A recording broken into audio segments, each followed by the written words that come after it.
Welcome to Conspiracy Crypto Pirates, episode 12. Alrighty. All right. Should we dive right into it? We should. All right.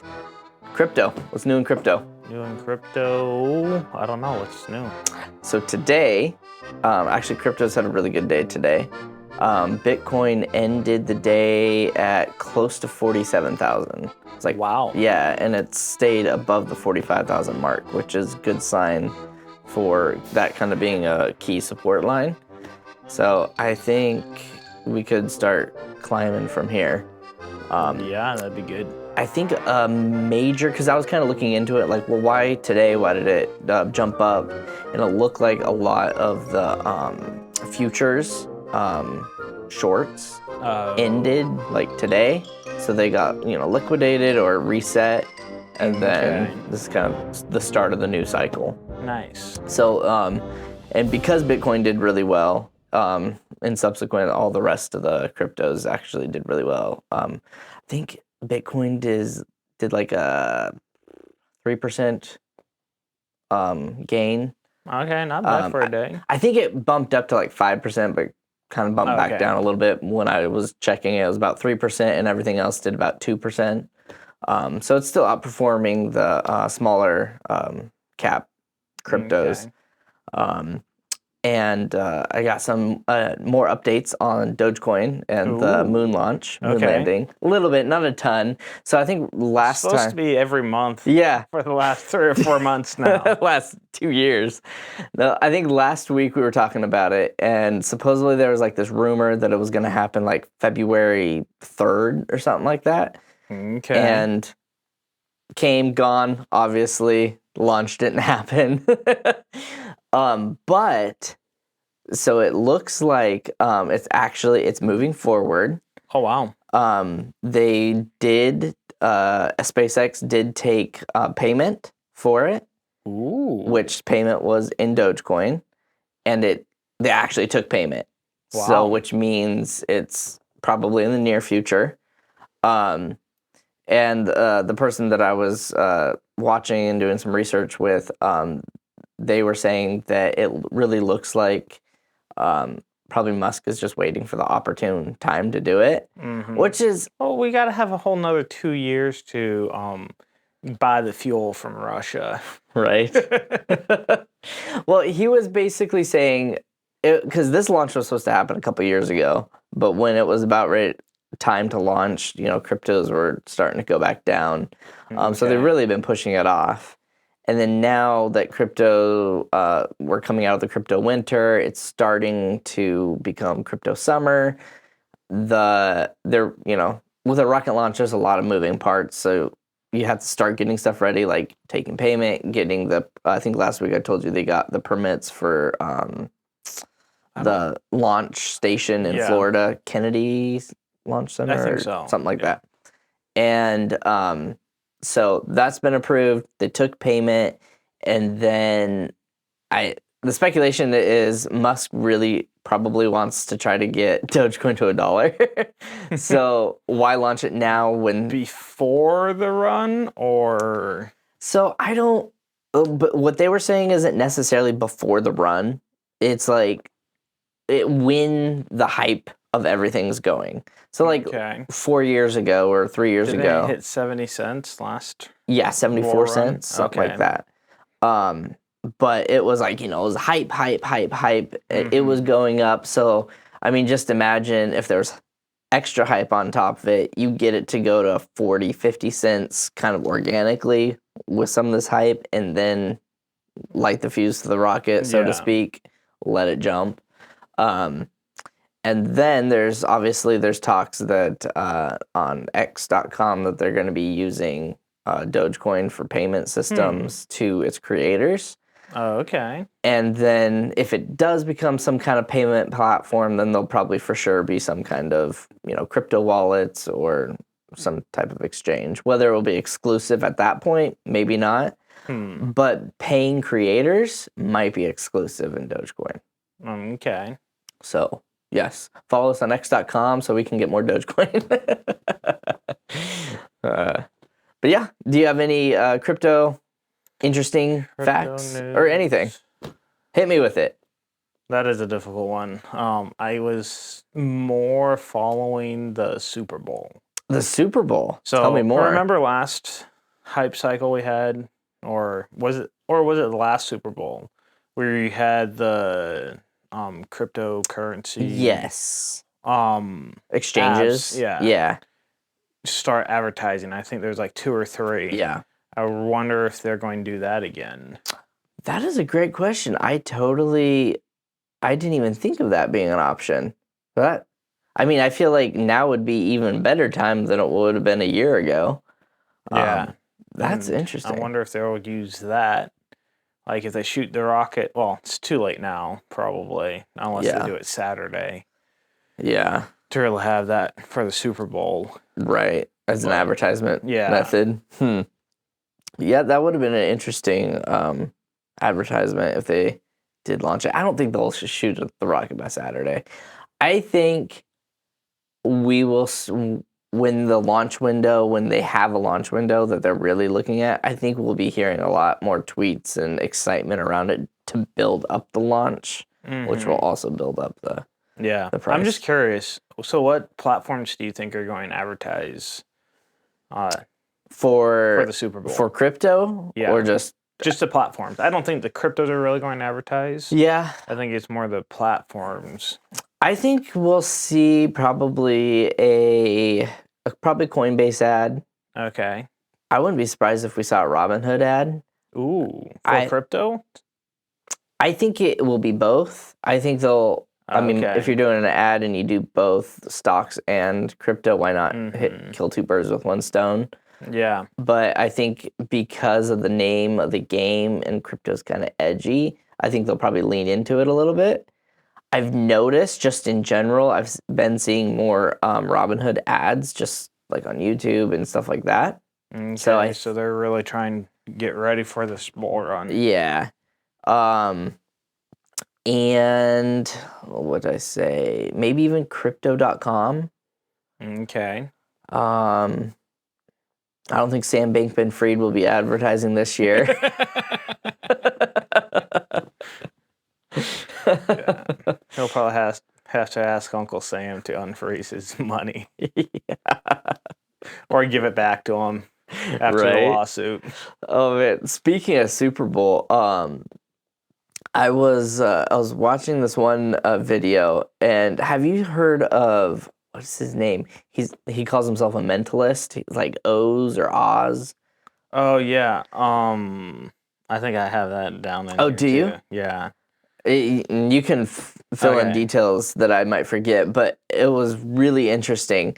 So I know he goes to corporate events, like corporate people hire him out to do his talk and do his mentalist thing with organizations. And one of the teams, NFL teams, hired him out like this last. The Jets. Was it the Jets? Yeah. Do you have more details on it? Yeah. Okay, go for it. Because I know like an overall view, but I don't know all the details. Yeah, well, you get it. It was crazy. Go ahead. You can look for it. You got it? Cool. Yeah. Okay, go. So that Oz guy that you're talking about, he was talking to Malcolm Hardman, who is the wide receiver for the Kansas City Chiefs, who used to be on the Jets. So he was talking with them while he was on the Jets. Gotcha. So if you step back from right now to the Jets, he was talking to the team and be like, who are we going to play at the Super Bowl? Okay. And they were talking about the Jets at that time. And he said the Jets versus the San Francisco 49ers. Okay. And he asked Malcolm Hardman this question. Malcolm Hardman predicted it was going to be the Jets versus him. Yeah. Or the Jets versus the 49ers. Then he got traded to the Kansas City Chiefs. And so now it's him versus the 49ers. So that prediction, kind of a little iffy there. Yeah. But the funny thing is, or the conspiracy side of things, is that he asked, what do you think the score is going to be? Oh. and he had it written down, and he asked Malcolm, and Malcolm said 21-31, and that the Jets were going to win, or he was going to win with the Kansas City Chiefs. Wow. So basically, Oz wrote down, or Oz, or whatever his name is, the mentalist wrote down on a separate piece of paper, score 31-21. Yes. And then he repeated 31-21, and he showed on the paper and was like 31-21. And now he's on the Kansas City Chiefs. They're going to the Super Bowl. Yes. Maybe we should put a bet in. So if the score is 31-21, Kansas City Chiefs win. Yeah, we know it's rigged. Either that or that O's guy's got. But I mean, Hardman guessed it too. So either he's in on the game with the mentalist guy, or everyone's in on it. But I've seen that mentalist guy work in other scenarios. It's all videos, and he actually did an event for my company on like a Zoom call. Like I was on the Zoom call too. He was doing nuts stuff over Zoom. Like, I don't know how he does it. I mean, I'm sure it's, some sleight of hand type thing. But like, I've seen him in enough other situations too that he's never wrong. Like, you would think if it's like if I'm telling you something or I'm like steering you one direction, trying to get you to think about the color red or something. Yeah. You would think occasionally somebody would be like, oh, the color black. Mm-hmm. And you'd be like, no. I was wrong or whatever. He's never wrong, ever. Which, I mean, he's a professional, whatever he does. Whatever witchcraft he's doing. Either he's paying somebody.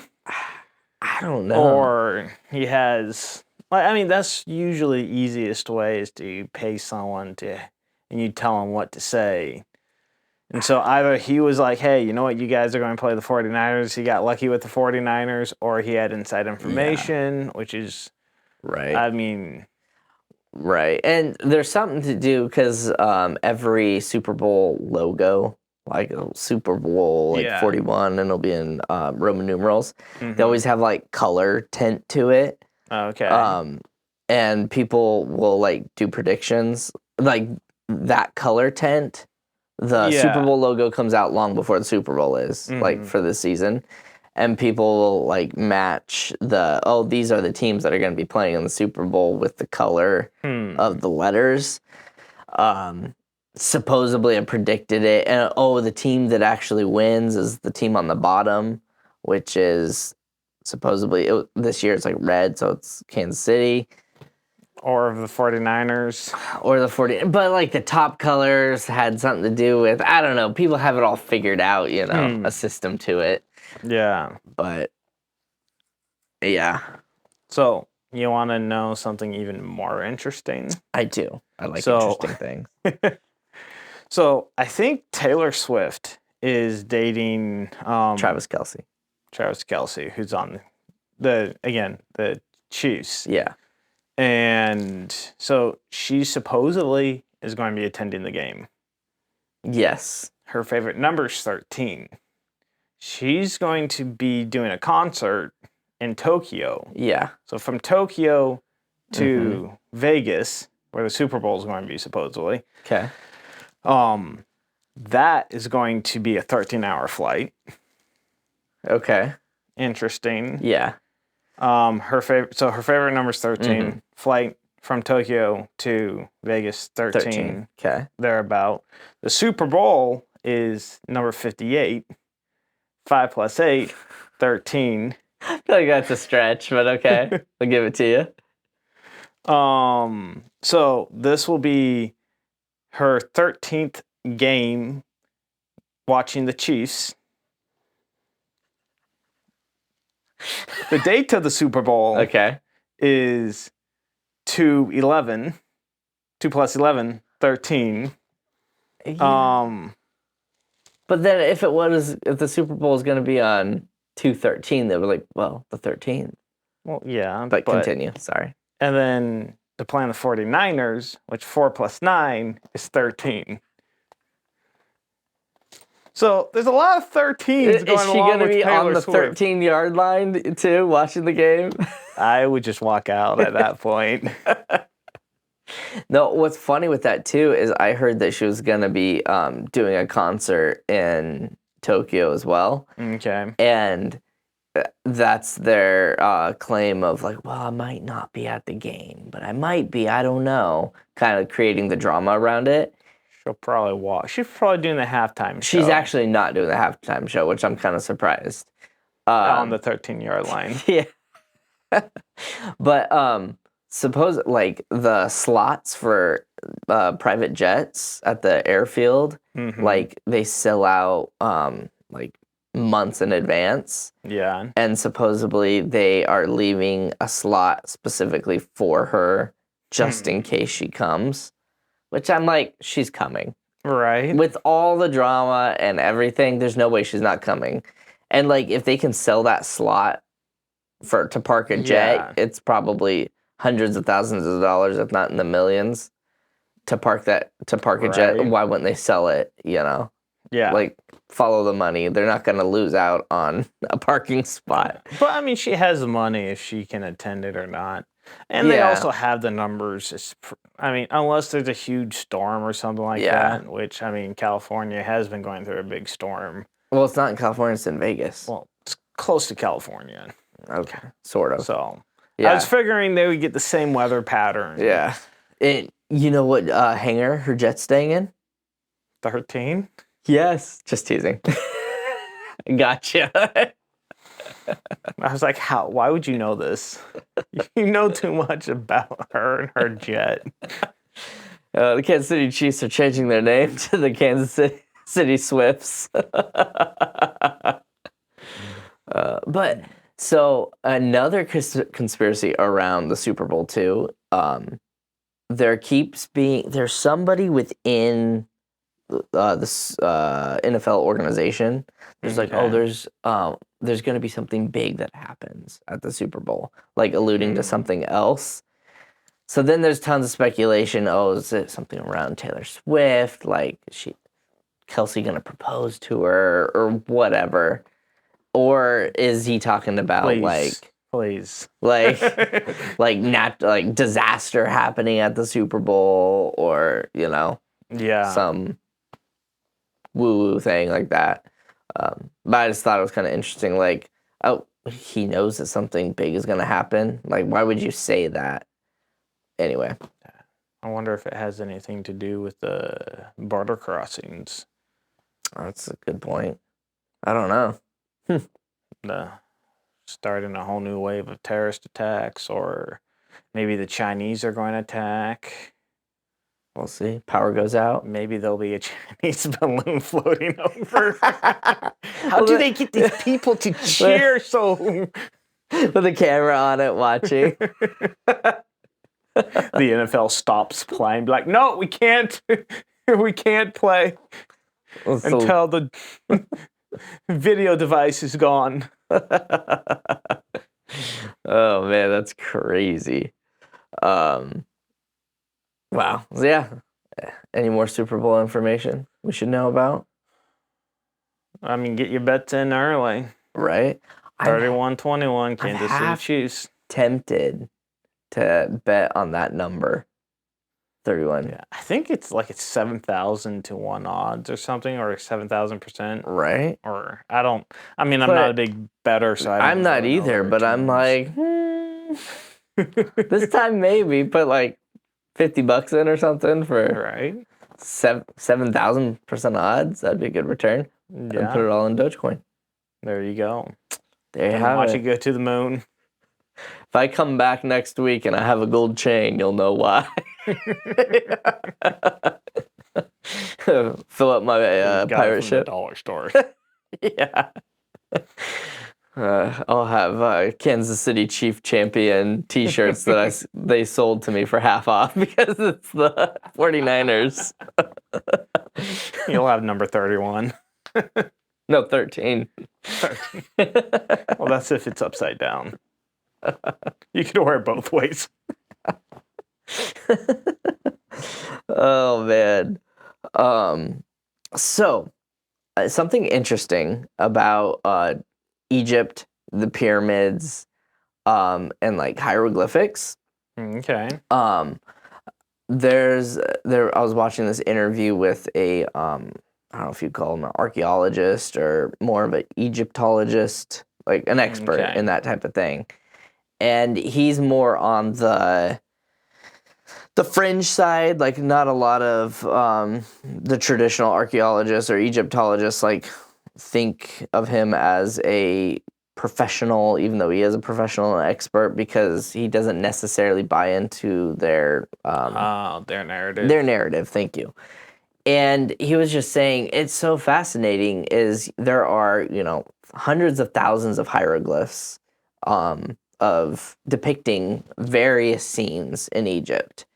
And he says there's not a single hieroglyph that shows them building the pyramids, which that seems like that would be a monumental thing to carve to show if you do that kind of thing.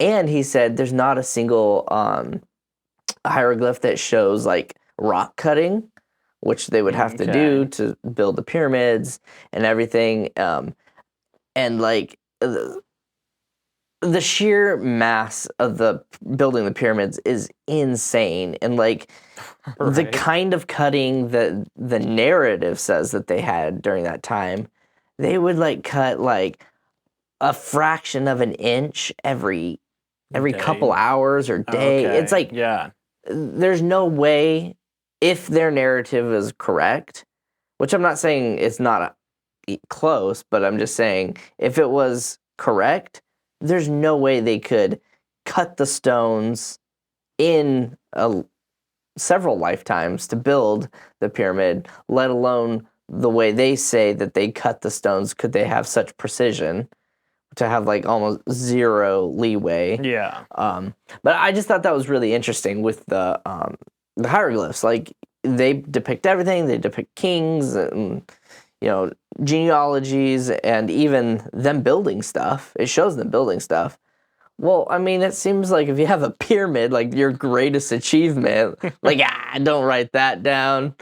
Like, it seems weird. I don't know. Yeah. Well, we kind of already talked about the Egyptians building a pyramid. Mm-hmm. Well, not really a pyramid. What is that? An obelisk? Yeah. Yeah. But. Yeah. Which, I mean, if you really think about it, is a pyramid an obelisk that just the sunk? top? I know, right? When it was the rainforest and the river was flowing next to it, just sunk all the way down. Maybe. I mean, there's what's that? Gobekli Tepe. That's so hard to say. Whoa. Yeah, Gobekli Tepe. I think I said it right. Is another civilization. Where is it? I think it's in. I don't remember if it's in Asia or like South America somewhere. Okay. But I'll get roasted in the comments because I didn't know the exact location. You probably said it perfect, but you didn't know the location. But that place has been this like new bud of archaeology because like fairly recently in the recent past, it was found and it was dated to be like 33,000 years ago that this Gobekli Tepe structure is like a city basically. But specifically, I think they found like some temple or some big building. Okay. And that place was anyway. The narrative, like with ancient Egypt and all the other stuff, was like, oh, that was what was it like as old as 6,000 years ago. So like old, but like not that old. And that's basically when that narrative is like, yeah, that's when this was built and using this technology. But then you have Gobekli Tepe that is dated now to show 33,000 years ago. And that throws a whole like monkey wrench into the whole pyramid and just the time frame of everything because they're like, oh, this shouldn't. Well, it wouldn't be science unless science changed every 10 years. So. Right? But it just goes to show, and the person that really pioneered that project was also a fringe archaeologist. Okay. But now the non-fringe archaeologists are starting to kind of like, okay, maybe, because they're getting more information on it. Being bought off by the French. Yeah.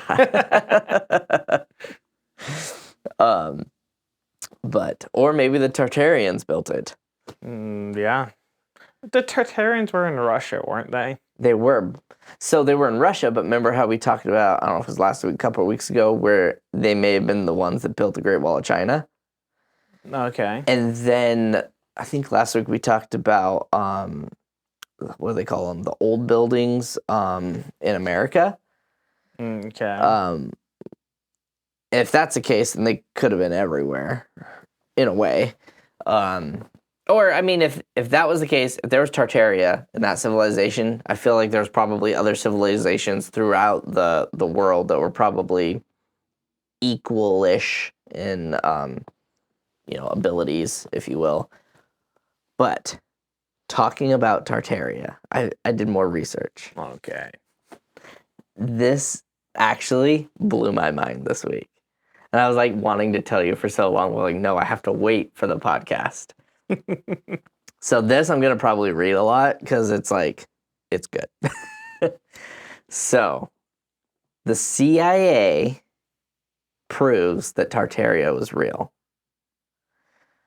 Okay. So, like, we know the CIA is a very truthful organization. That's what they're pretty much based off of, is convincing people through truth and other means and methods. Okay.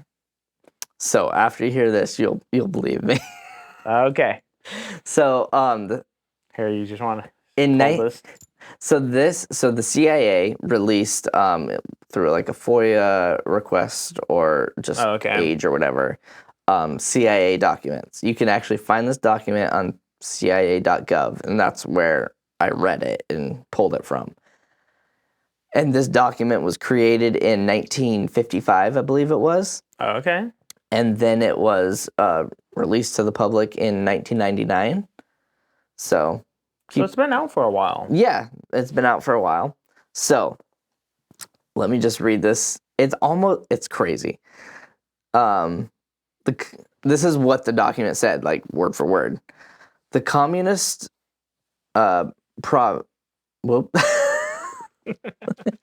Fascinating. I know, right? So I'll just skip a little bit.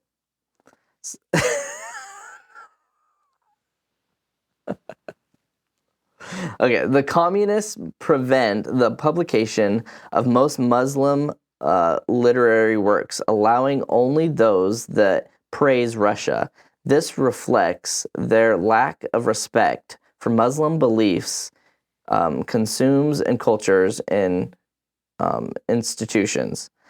Let's consider history, which, along with religion, language, and literature, forms the core of the people's culture and history. Unfortunately, the communications of shamelessly interfere in these aspects. For instance, on August 9th, 1944, the Central Committee of the Communist Party of Moscow issued a directive to the Tartaric Province Committee. This directive instructs them to conduct a scientific revision of Tartaria's history, eliminating nationalistic mistakes made by individuals, writing, and historians. This interference is not isolated.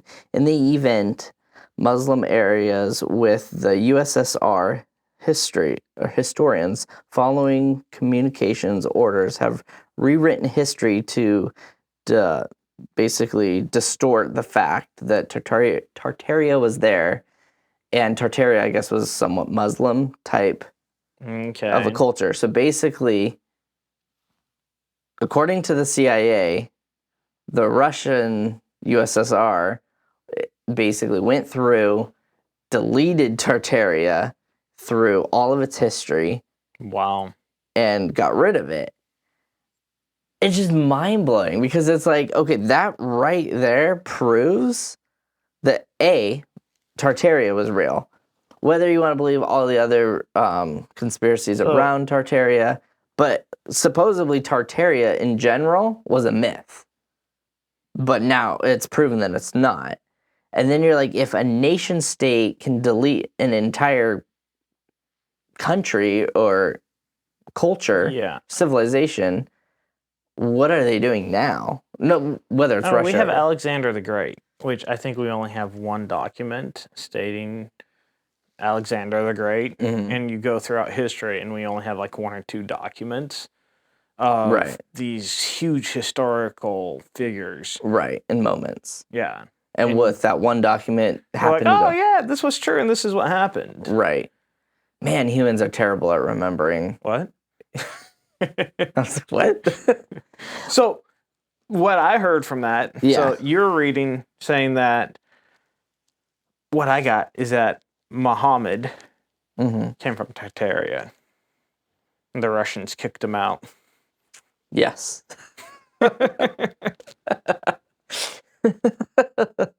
That's exactly right. Yeah, the Central Committee ordered the Tartarian Provincial Committee to revise Tartarian history in 1944. 1944, so that's World War II era. Pretty much when 42 was the start, 45 was like the end. Okay, 45. Yeah, so during, like right in the middle. Probably when the tides were turning. Yeah. The Russians went from the defensive to the offensive. Yeah. It's just weird to me, like, you would go to such an extent to erase that. Like, I mean, to what, like, why? History. Yeah, but why? Well, if you have, if you get rid of their culture, then you can control them. Yeah. And if you don't know your history and what your culture came from, then you have more of a ability to change the minds of people. Right. So if you don't know per se what a man is or what a female is, then you can then run different psyops on people. Or if you don't know the history of Tartaria and kind of like the Persians over, what are they, in Iraq or something like that? Something like that. Middle East. I've met a couple people that were like, I'm Persian. I'm not Iraqi, I'm Persian. And they're very proud of their Persian ancestry. Heritage. Yeah. And I was like, I've seen Prince of Persia, I can understand.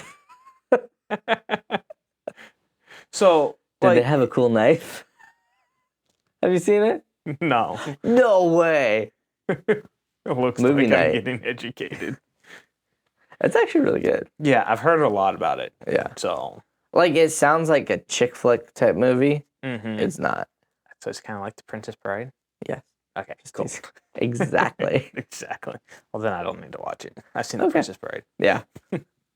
But no. So that to get rid of people's culture is one way of making them loyal to you. So like the quote of, and I don't remember where this came from, and you'll know why later, but I'm on pins and needles. The source of originality is forgetting where it originally came from. Okay. So now I'm the original source of where that came from, and so I forgot where it came from. So that's why I said I forgot where it came from, which I don't really know where it really came from, but I don't have... That was very insightful. Yeah. No, I mean, that makes sense. And they were kind of alluding it to, drawing an example, like how Native Americans in the United States were portrayed during the, I don't know, takeover of the West, if you will. Okay. If you portray them as subhuman or almost barbaric, then cultured, civilized people that are moving that direction are going to think of them as lesser than human, or so then when there is like extinctions or eradications or just like war with them, that it seems like, oh, you're going out hunting versus you're going to war. Yeah. Dangerous hunt. Yeah, right. A hunt that shoots back. Yeah. Yeah, and what's actually kind of interesting going on that line with the Native Americans is, I guess, a lot of the settlers in the beginning thought that Native Americans look like giants because a lot of the like English and stuff that were coming over were like 5 foot tall. Okay. And then a lot of Native Americans were, 6 foot tall ish. So they looked huge. And then some of just their burial grounds, they'd dig up, and they're not necessarily experts. And they dig them up and then kind of reassemble the bones, but not like necessarily know exactly how it goes together. And then they would grow another like 12 inches. So then they look like even more like giants, which funny. is the counter argument to the claim that there were giants found, giant skeletons found. The counter argument throughout the West with the farmers. Yes. Yeah. And that's the counter argument to, they weren't giants. They were. Well, I mean, if you really think about it, just imagine those ox that you're plowing 6 feet below there. Like, that's, if you're plowing them up, like either that was a very shallow grave or that might have been a war site that they came in. Yeah, could be. Just left, which has happened throughout history all over the place. Right. Well, and I mean, if it is a war zone and you're dragging up bones, I mean, you could have a leg from him and a leg from him, and trying to joint it back together. It might add a couple more ribs. It looks huge. Yeah. But yeah. What? I have another interesting conspiracy theory. Okay, go for it. What do you know about Long John Silver? He made a fast food joint. I'm actually talking about the fast food joint. Okay. Not my fellow pirate. I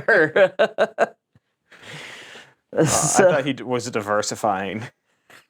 Yeah. Like all. Just in case the pirate thing didn't work out, right? At least he was in the food industry. Well, you got to have your reputable sources of income, like laundromats and all that kind of stuff, bringing in you lots of money. So Long John Silver, which is speculated to be involved in a large-scale marijuana money laundering operation orchestrated by the U.S. state government. What? So all my thoughts of these fast food joints that have been doing nothing for the longest time may have been true? Yes. No way. So, the theory gained traction. It was on Reddit in 2019 when a user outlined their belief that Long John Silver's restaurants were never busy. They connected the restaurant's founder, Jim Patterson, to the infamous Cornbread Mafia. Have you heard of them? Vaguely. So the Cornbread Mafia was a successful moonshining organization in the South. The theory suggests that Long John Silver is a front for laundering money earned from the marijuana sales. Evidence of this is the lack of customers at Long John Silver. despite its growing number of locations, is basically what is fueling this whole conspiracy. Is the chain seems like it keeps popping up more and more locations, and yet no one goes to Long John Silver. Additionally, the proximity of Patterson and the cornbread mafia leader, Johnny Robert Bone, live in nearby Kentucky counties that aid to the interest in the conspiracy. Okay. So where does the government come involved with this? That's what I'm not 100% sure, where the government is involved. That's for next week to figure out how the government has its fingers in the cornbread mafia and Long John Silver marijuana. Okay.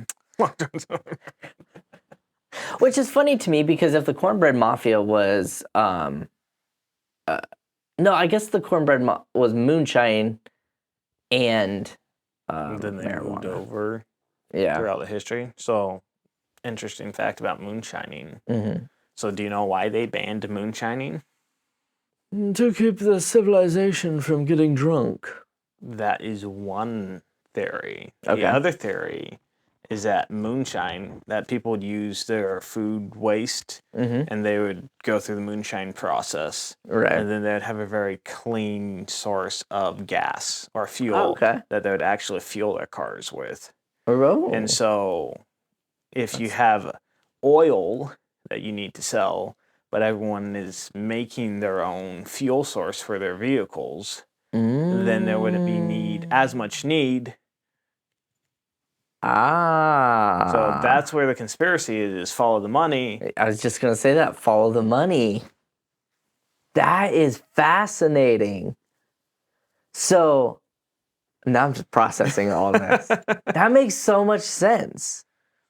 Yeah, you think they were trying to stop the people from getting drunk? You think the big elites people were stopped drinking their whiskeys and wines and all that? They're sipping cigars and... Yeah, like when the Cuban cigar crisis, like every single show, like the top government guy was smoking a Cuban, It's like, really? No, that's fascinating because, I mean, that gives validity to the whole fact of that.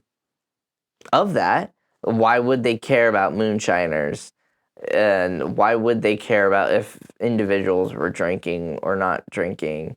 Like, if they're trying to basically fill their pockets with the oil money or gas, whatever, energy.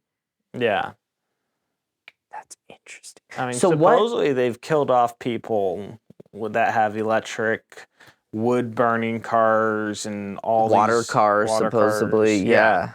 They've killed off all these people from the oil, so we are now basically running off of oil. Right.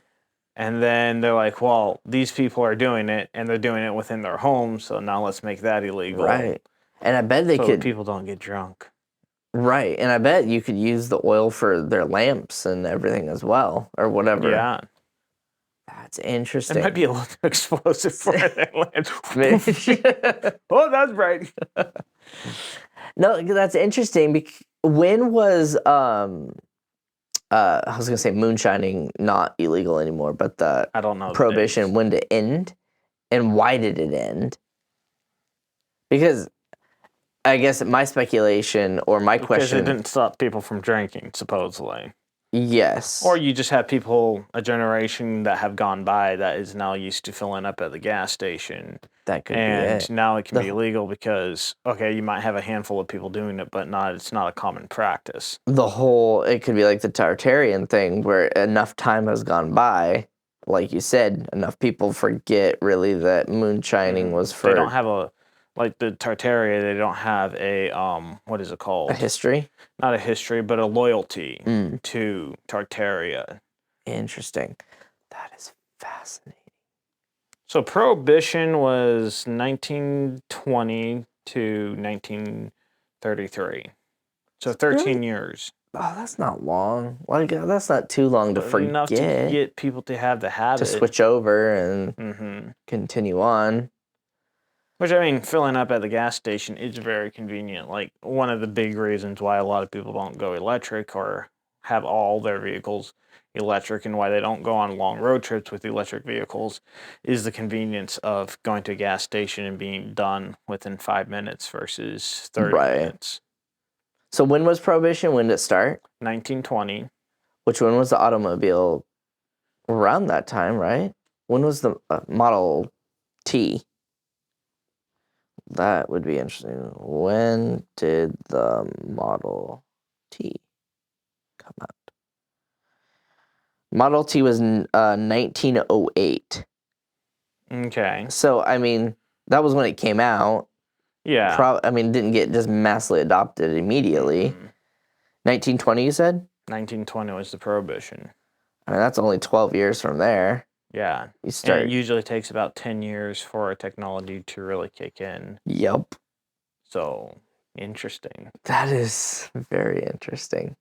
I wonder how long it would take to moonshine enough for a tank of gas. Now. I know. That's crazy. Probably be super rich, though. Yeah, I wouldn't be surprised if they have something almost. Yeah, I hear it's very clean burning, too. I have heard that it does clean burn. Does clean burn. Right? Wow. That is so interesting. Like, I feel like, well, yeah, that's the answer to that. That makes sense. But because the mafia is very heavy into moonshining or like into Prohibition era. I'm trying to think, would they have any benefit to this whole situation in this mindset? Well, if you make it illegal, then you increase the price of the item because you're adding scarcity and risk. So the mafia involved with it might be only just around drinking. No, I just mean like with this new worldview that we just created. Okay, yeah, that was just solely us. Yeah, I'm just trying to think with this new insight, does it change the mafia angle at all? The mafia angle? I don't think the mafia angle was really built around it. I think they found a source of income. Yeah, and so. Well, I mean, you hear the interviews with mafia people now, and they were big into energy and gas and oil and all that. Well, the biggest one was Al Capone, I think. And I think he was the one that really did all the alcohol. Yeah. And then I think the second largest guy, I forget his name. Patrick Bet-David did an interview on him, but he found a tax loophole. Well, it wasn't really a loophole. It was a tax avoidance. Okay. On gas. Okay. That pretty much he didn't pay any taxes on his fuel, and so now he was able to lower his gas prices lower than everybody in town. So everyone was going to him, and he was bankrolling money. Yeah. And like I think that started in Texas, but he was one of the largest guys, head mafia guys. And that was purely off of avoiding taxes on gas. And he didn't even come up with the idea. There was a guy that came to him that owned a gas station that was having a hard time. He's like, hey, I figured out this little loophole. And so then he ran it, and then he blew it up, and then that guy eventually gave him up. And so then he did some jail time, and I think then he decided to go clean after he did his jail time. That's crazy. Because if you look at all those mafia guys, they're either in jail or they're dead. Crazy. Huh. That's very fascinating. Yeah. It's like, that reminds me of, have you seen the movie War Dogs? No. The premise of that, basically they get just not cultured.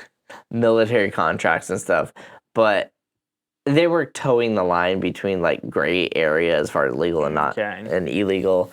And one of the aspects they had it for the ammunition that they were supplying. It had to be like made in America or whatever, or something like that. So I think I remember hearing this story, and I think it could not be made in Russia. So it cannot be Russian-made ammunition. Yeah. from the Cold War. Yeah. And we still had that in place. That law was never taken out. Right. And the ammo that they got such a good deal on was like Russian Cold War ammo.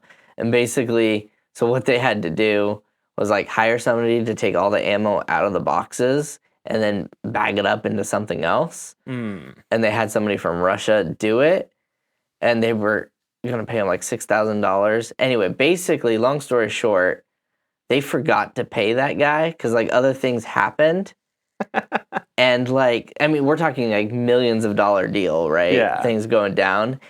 And basically, that guy that didn't get his $6,000, it might have been even less than $6,000, but it was like a small amount like that. Wow. Ended up ratting them out because he didn't get his $6,000. And like, so they got caught and everything all because they didn't pay that one guy. But the scene in the movie was funny because they thought it was going to be like hundreds of thousands to like transfer all the ammo into like different containers, all this stuff. Yeah. And the guy's like, I will do it for, $6. And they're like, oh, 600,000. Man. And he's like, 6,000. And they're like, oh, let's talk about it. And they just start laughing to each other. And they're like, okay, we'll do it. That's crazy. But yeah. Any good stories for me? No, my Taylor Swift was the best one, I think. So I'm just going through my notes really quick, see if we hit that. Oh, already talked about the Cornbread Mafia. Yeah. Oh, this one was interesting. So there was this experiment with, he was like an ex-military guy. Okay. But he was like in his 40s or 50s when he did it. And basically they were experimenting with this guy that lived in this like underwater little apartment. Kind of like a submarine, but like it was like a little house Interesting. Like, in the ocean. And they wanted him there by himself for like 100 days. And so he volunteered to do it.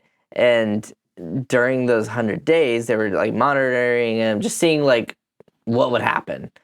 And the end result was he actually like reverse age. Like, you know how they measure age is by like telomeres?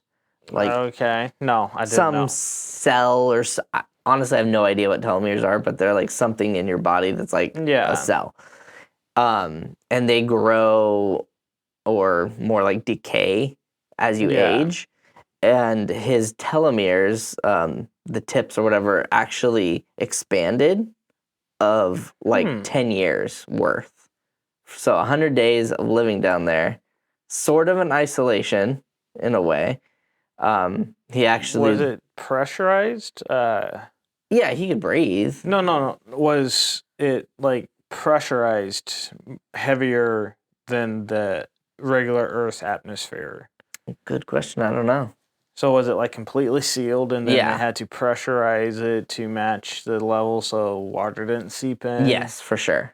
It was basically... Or did they have like an open tube going up to the top? That I'm pretty sure it was sealed because he had like this little like window, like looked like submarine type window, and people occasionally would like dive down and like say hi and stuff, like kind of give him like a little bit of human interaction. Okay, so it wasn't that deep, but I mean, water is what, like 62.4 pounds per foot you go down? Exactly. That's the exact if you're number. like 10 feet down. Yeah. It's like 600 pounds of weight on you. Even if it's pressurized? No. That's if you go down deep in water. Oh, if you're just scuba diving. So that's why the Titanic submarine imploded. I see what you're saying. Because of the pressure. Yeah. Like, I don't think it was ridiculously deep or anything. Okay. But yeah, I just thought that was a very interesting perspective. And it's like, oh, if you can go down for 10 days and get 10 more years on your life. That doesn't seem like a terrible trade-off. Right. And then you're like, okay, did his telomeres grow because of the water situation, or is it because he just was in isolation for 100 days and could just relax? Because I'm just thinking like, oh, if you had like a mall that went underground and you were just like living down there with hundreds of people, I feel like you probably wouldn't decrease in age. You probably get older. But maybe that's just me and my not wanting to be around a crowd. You're like, no, this is mine. But they showed him. I mean, he's down there just like reading the book and just living life. I wonder if they didn't Mr. Beast do like a little isolation for like 7 days, and he pretty much was like that close to going crazy. Insane, yeah. And when you said 100 days, I'm like, oh my goodness, that would be tough. Like he came out a shark. Yeah, right. Although in that situation, I mean, he did. But it wasn't like completely isolation. He had technology. And he had books. He had stuff to do. It wasn't like he was. And it padded stuff. Yeah, basically, given nothing. And like I said, that window, he gets some human interaction in a way. Yeah, I wonder if it was from the pressure or just, I don't know. Like you're saying, just having to relax. Yeah, I don't know. That's great. I think I would almost go insane if I had to relax for 100 days. Honestly, I would go nuts unless like I had stuff I could do. Had the podcast down here and just edit away and. I feel like that's pretty much all I do anyway. The quality of our podcast just skyrockets. Right? You come out with 1 million subscribers. Maybe it'll be worth it. Maybe I'll sign us up next. And they're like, oh, it actually reversed by 10 years. Like, no! Oh, man. It has to be isolation. It can't be pairs. Yeah. But, yeah. So I think that's all the notes I had for this week. Oh, cool. But, yeah. Definitely comment, subscribe. Let us know what you want to hear about. If you guys find any interesting conspiracy theories that look interesting, we love finding new ones. The whole Tartaria thing has been kind of a fun new rabbit hole. Yes. Because I honestly never heard of Tartaria except for like a month ago. Yes. And then did Melania Trump's wife, was she from Tartaria? Tell us down below. If you got this far, write Melania. Actually write the story with articles. Cite your sources correctly. Yes. Want an MLA format. MLA standard. 12 font, please. Anything less, you'll be graded.